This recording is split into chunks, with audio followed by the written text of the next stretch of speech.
Oh, governor, you get it? What's going on, friends? Andrew Axum with Axum Outdoor Adventures. I am going to be shooting a wasp tonight. Was out shooting earlier today and put some lights in my backyard, or a light. I ran a electrical cord out to my shed is what I did.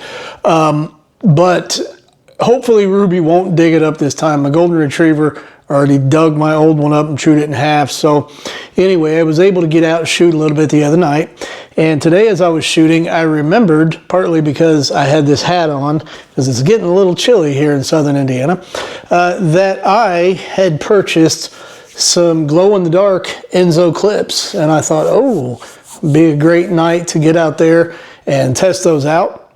So I'm going to grab those in just a second, but I also have a brand new Enzo. I'm going to put those on. So let me get that banded up. I'll show you guys real quick.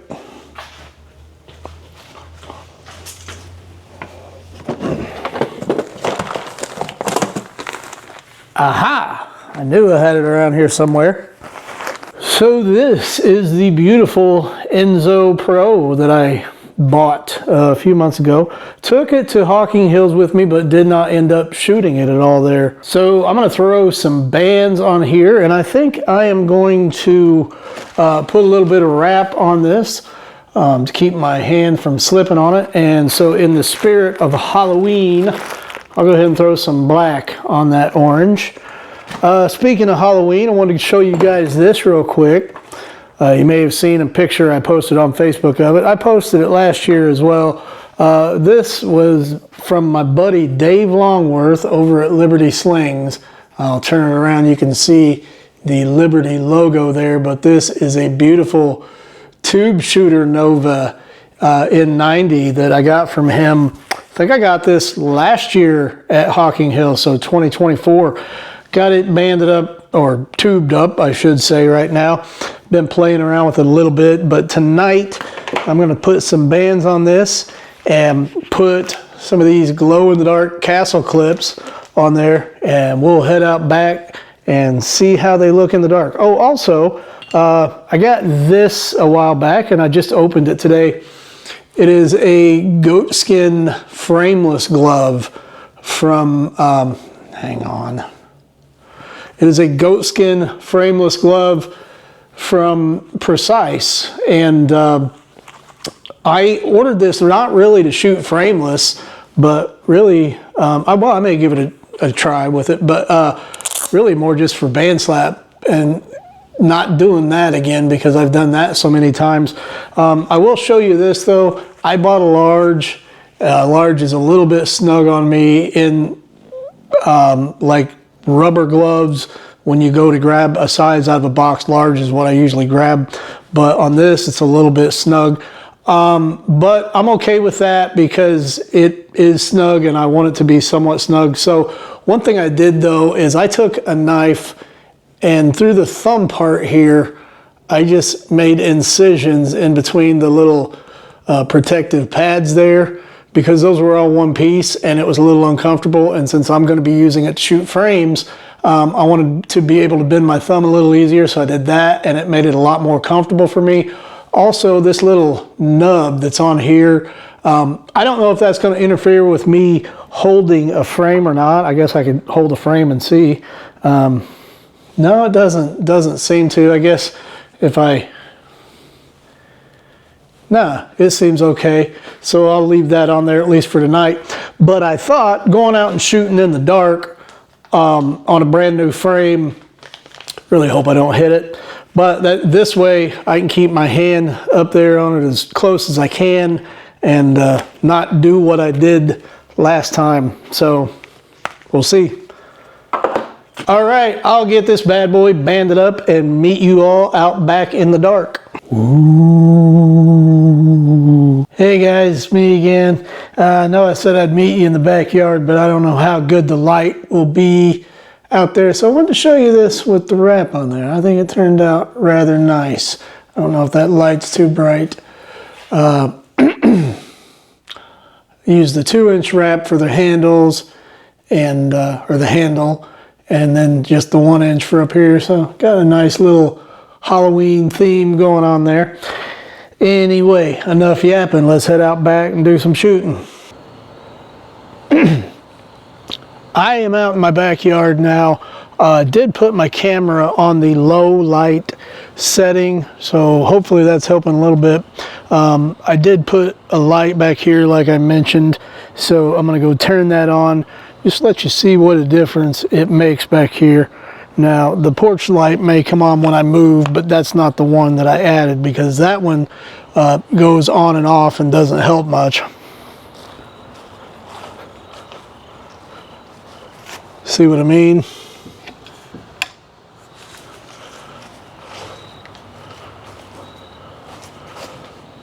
So just by running the electrical cord out here, which I hope the dog doesn't dig up again, but if she does, I'll find some kind of conduit or something. I moved the camera because I thought maybe that was a little too harsh over there. Plus, I want to light up that part of the yard, but I want it to be kind of dark back here because I want to try out these glow in the dark. There we go. I'm trying to get the tripod to stop moving. I want to try out these glow in the dark clips from Wasp. I think it's going to stay. So I can kind of marginally see them glowing over here, but I'm going to go hold them in the light for just a few minutes and then shut it off and see what they look like.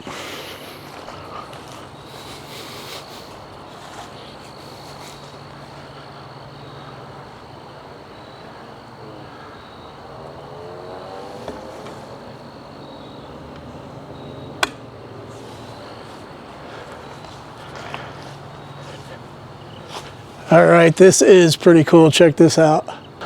That is really cool. That shows up a lot better than I thought it was going to.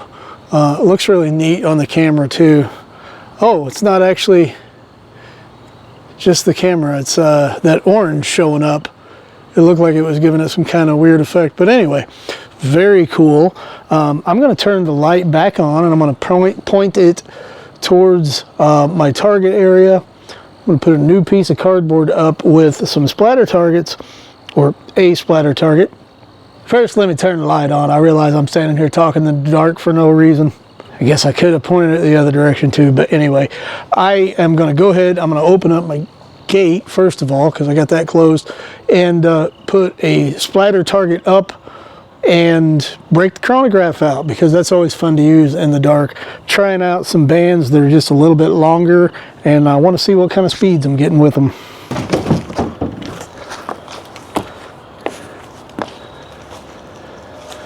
Alright, I finally found a piece of cardboard that doesn't have a bunch of holes in it. Somebody should clean that shed out.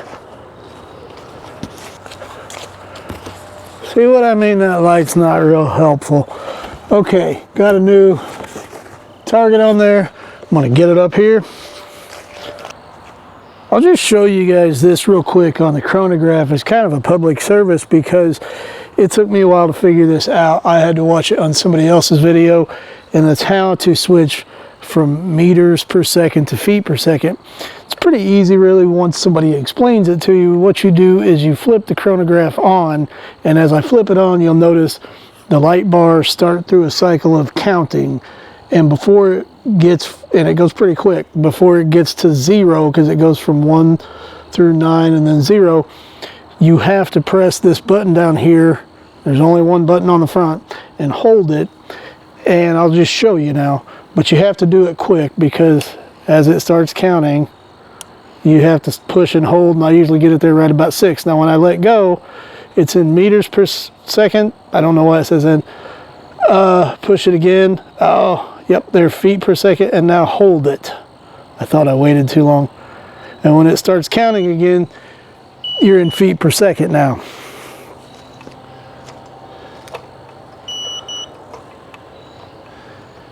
And these cheap chronographs that you get on Amazon and Temu and places for $99 are not bad, especially at night. I'm trying to get where you can see everything. I'll try to keep it where you can see. They're not bad at night, but in daylight, especially out here in the backyard in midday sun. It's just too much sun for it. If you've watched my videos for a while, I had a canopy up at one point, but the winter storm took that down. And so I just don't use the chronograph in the daylight that much. If I do, I try to move to shade somewhere, but I will take a few shots and see what I'm getting with these bands. I think I put these at about 7.5. They're a little longer than what I normally shoot. Oh, and they're 0.4 at a 22 to 12 taper. 247.6. I was trying to get the feel of them, that's why it took so long. Oh, why is this light not on? Oh, it is. I moved it over there. Okay, yeah, that's why I can't see back here. See if I can do a little better than 247. 263. So the clips are still glowing. They're a little hard to see against that light. So I'm going to turn them off for just a couple of shots, turn the light off, and I can't turn these off, and see if I can see it a little better against the target and just see what it looks like.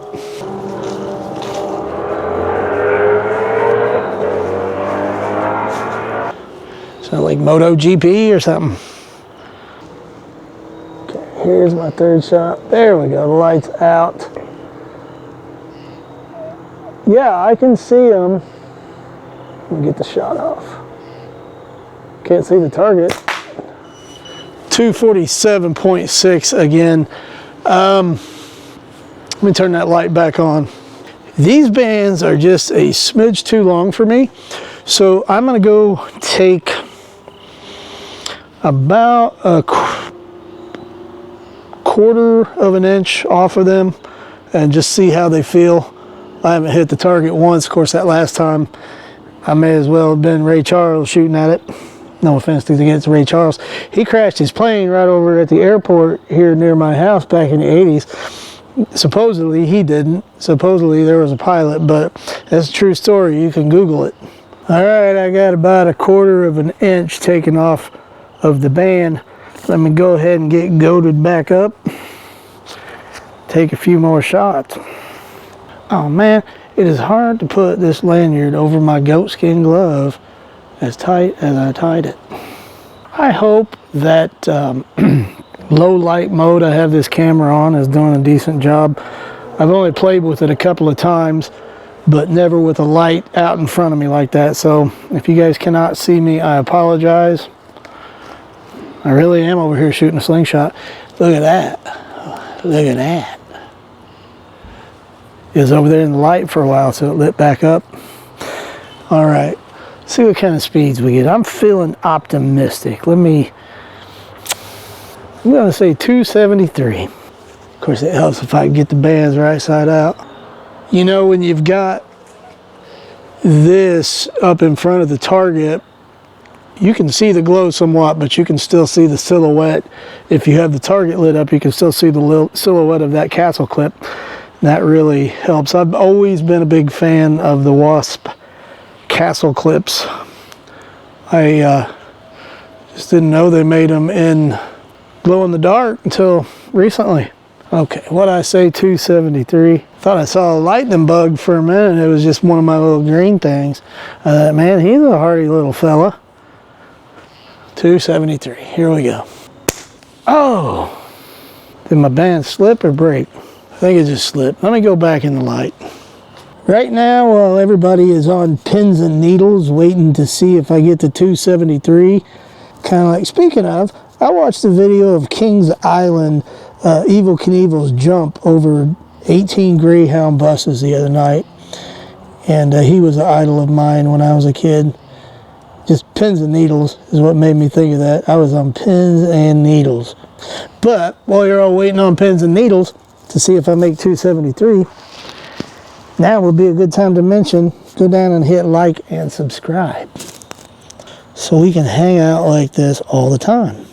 I never could make my Evel Knievel look like guy on the motorcycle go very far without falling over though. Now I'm going to get sad thinking about it. Yeah, hopefully you guys can see me a little bit more. Now for that 217, I promise. I'm just kidding. 273. I can see better. So, if that means anything. I don't know if I'll get 273. Like, for the love of God, man, stop yapping and shoot. 270.2. Not too far off. Shot was far off, though. Let's see if I can do a little better. Can you guys see that? Yeah, I think so. Man, it is a beautiful night out here. 284 even. I don't know where the shot went.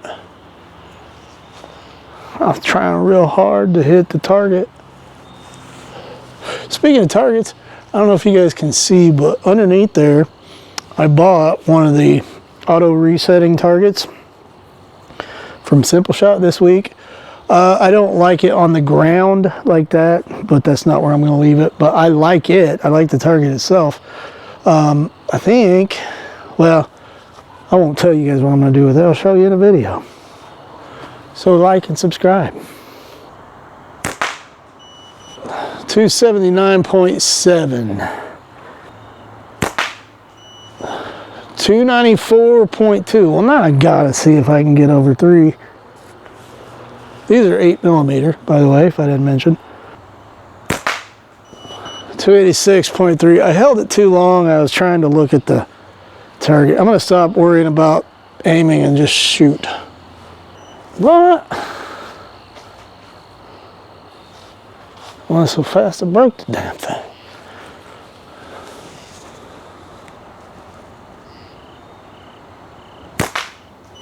.308.6. 296.8. I think it's detecting me moving. 301.4. I'm going to move this out of the way and just shoot for a little bit. I'd like to make at least one splat on the splattage target. Alright, I got one on there. Right about 7 o'clock on the dial. Think I need to take maybe another 1/4 inch off of here, which would put me right at 7 inches, I think, of active band length.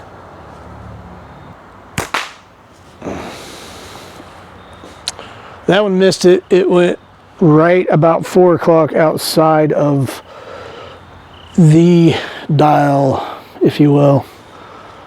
See if I can make the spinning target down there, the resetting one, ring. It's harder for me to hit that being on the ground, though. I need it to be up, which is going to be a project and a video and a review. So if you're interested in those, be sure to like and subscribe so you don't miss that video. I promise I'll hit it in the daylight. Well, promise might be a strong word. I'll try my best. Feeling good about this one. I don't know why. Alright, my friends, it is getting late and I do have to work tomorrow. So I want to get inside and take care of some odds and ends, but I'm going to bring you down here and show you. At least I did hit one out here in the dark, but yeah, that's where I was shooting when my bands were a little longer. Then I started shooting a little lower whenever I took about a 1/4 inch off.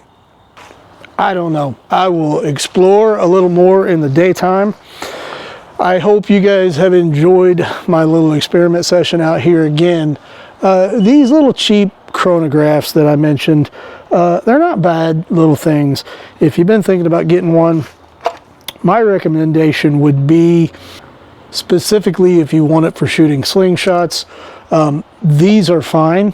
This is my second one though, because I shot my first one in the face with, as well as I can remember, it was an 11mm steel ball. Video is on my channel somewhere. You can watch it. Be sure to like and subscribe. But they're around $100 to $150 depending on where you get them. And I'm already on my second one. I feel like if maybe I would have went up a little bit in quality, maybe to the next tier of chronographs they offer, I might be a little bit better served right now. But if that's all you can afford and you're just wanting something to get out, or even if it's not all you can afford, if it just doesn't mean that much to you but you're just curious about it, I definitely would recommend these. If I ever destroy this one, I think I will go up a notch next time. I don't shoot high caliber rifles, so I don't need one of those ridiculously expensive, come on, light things that that they have offered. But yeah, I may go up a little more in quality. Anyway, that's my thought on the chronograph. I really like these Wasp Enzo clips. The glow-in-the-dark ones, they're a lot of fun. Just turn my chronograph on again, I guess. These are a lot of fun. These and being out here at dark reminds me of being at a tournament with all of you guys. So it's kind of a way to recapture that feeling. It's just a beautiful night out here, not a cloud in the sky.